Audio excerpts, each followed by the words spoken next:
আবহাওয়া দপ্তরের পূর্বাভাস অনুযায়ী শনিবার ভোর থেকেই ঘন কুয়াশায় ঢেকে গিয়েছে গোটা জেলা।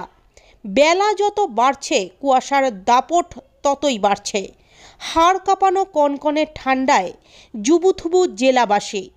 এদিন ভোর থেকে কুয়াশার চাদরে মোড়া গোটা জলপাইগুড়ি। বেলা যত বাড়ছে ততই বাড়ছে কুয়াশার দাপট, ঠান্ডায় জুবুথুবু জেলাবাসী। গত কয়েকদিন ধরেই জলপাইগুড়ির সর্বনিম্ন তাপমাত্রা 6 থেকে 7 ডিগ্রির আশেপাশে ঘোরাফেরা করছে।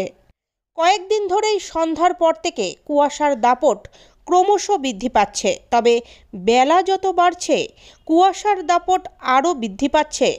স্বাভাবিকভাবেই গোটা জলপাইগুড়ি জেলা জুড়ে ঘন কুয়াশায় আচ্ছন্ন হয়ে পড়ছে। রাস্তায় হেডলাইট জ্বালিয়ে চলছে গাড়ি চলাচল। স্বাভাবিকভাবেই অসুবিধার সম্মুখীন হচ্ছেন গাড়ির চালক থেকে পথ চলতি সাধারণ মানুষজন। ঘন কুয়াশার পাশাপাশি এদিন সকাল থেকে বইছে ঠান্ডা হাওয়াও।